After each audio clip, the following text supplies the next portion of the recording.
আসসালামু আলাইকুম। অনেকেই বলেন বেগুনি কিছু সময় বানিয়ে রাখলেই বেগুনিটা নরম হয়ে যায়। এজন্য আজকে আমি মুচমুচে ফুলকো বেগুনি শেয়ার করছি, যেটা ভাজার পর 2-3 ঘন্টা মুচমুচে থাকবে। তাহলে চলুন কথা না বাড়িয়ে মুচমুচে বেগুনি শিখে নিই। এজন্য এখানে নিয়ে নিব 1 কাপ বেসন, আর এখানে দিয়ে দিচ্ছি 1/4 কাপ চালের গুঁড়া। এই চালের গুঁড়াটা কিন্তু অবশ্যই দিতে হবে। এবার এই শুকনো উপকরণগুলো টেলে নিব। এতে বেসনের ভিতর কোনো দলা থাকলে ভেঙে যাবে, আর এর কারণে বেগুনিগুলো খুব সুন্দর ফুলে উঠবে। স্বাদ মতো লবণ দিয়ে দিচ্ছি, 1/4 চা চামচ দিয়ে দিচ্ছি হলুদের গুঁড়া, 1 চা চামচ দিয়ে দিচ্ছি লাল মরিচের গুঁড়া, 1 চা চামচ দিয়ে দিচ্ছি জিরার গুঁড়া, আর 1 চা চামচ আদা রসুন বাটা, এবং দিয়ে দিচ্ছি 2 টেবিল চামচ তেল। তারপরে শুকনো উপকরণগুলো একটু একসাথে মিশিয়ে নিব। তবে এখানে চালের গুঁড়াটা কিন্তু অবশ্যই ব্যবহার করতে হবে, না হলে বেগুনিগুলো ক্রিস্পি হবে না।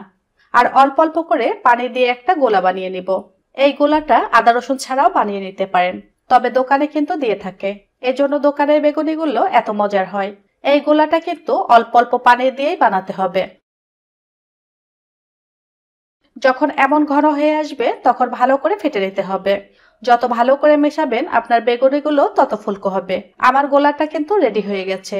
এখন এর ঘনত্বটা আমি দেখিয়ে দিচ্ছি। এর ভিতরে একটা আঙ্গুল চুবিয়ে উঠানোর পর যদি এটা ভালো করে কভার হয়ে যায় তাহলে বুঝতে পারবেন গোলাটা ঠিক আছে। দেখুন ভেতরের কোনো কিছুই কিন্তু দেখা যাচ্ছে না। এই গোলাটা এখন 5 মিনিট রেস্টে রেখে দিব। আর এই ফাঁকে বেগুনগুলো কেটে নিচ্ছি। এখানে লম্বা সাইজের একটা বেগুন নিয়ে সাইডটা এভাবে একটু কেটে দিচ্ছি, তারপর লম্বা লম্বা স্লাইস করে নিচ্ছি। এখানে যদি বেগুনগুলো বেশি পুরু করেন তাহলে ভাজার পর বেগুনিগুলো তাড়াতাড়ি নরম হয়ে যাবে, আর বেশি পাতলা করলে বেগুনিতে বেগুনের স্বাদ পাবেন না। ঠিক এভাবে পুরু করে কেটে নিতে হবে।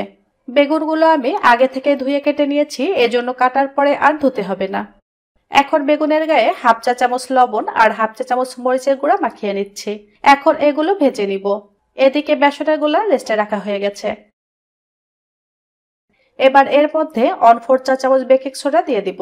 এখানে বেকিং পাউডার দিলে কিন্তু একটু বেশি দিতে হবে, সেই ক্ষেত্রে 1/2 চা চামচ দিয়ে নিতে পারেন। এটাও ভালো করে মিশিয়ে নিব। আর এটা কিন্তু ভাজার ঠিক আগ মুহূর্তেই দিয়ে নিতে হবে। এখন এর মধ্যে বেগুনের স্লাইস দিয়ে ভালো করে বেসনের গোলাতে মাখিয়ে নিতে হবে। এখন এর মধ্যে বেগুনের স্লাইস দিয়ে এভাবে বেসনের গোলাতে মাখিয়ে এক্সট্রা বেসনের গোলাটা ঝরিয়ে নিচ্ছে।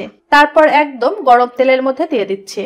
তেলটা কিন্তু খুব ভালো করে গরম করে নিতে হবে, না হলে বেগুনিগুলো ফুলতে চাইবে না, আর বেগুনিতে অতিরিক্ত তেল ঢুকবে। আর বেগুনিগুলো তেলে দেওয়ার সাথে সাথে উল্টে দিতে হবে, না হলে শেপ ভালো আসবে না। এপাশ ওপাশ উল্টে মিডিয়াম আঁচে মচমচে করে ভেজে নিব।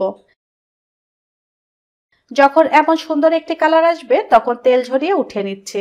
তো এগুলো ভাজা হয়ে গেছে, আর বাকিগুলো একইভাবে ভেজে নিব।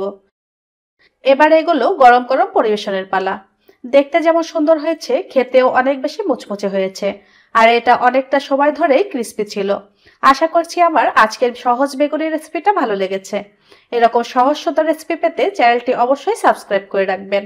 যারা এতক্ষণ সাথে ছিলেন সবাইকে অসংখ্য ধন্যবাদ জানিয়ে এখানেই বিদায় নিচ্ছি। আল্লাহ হাফেজ।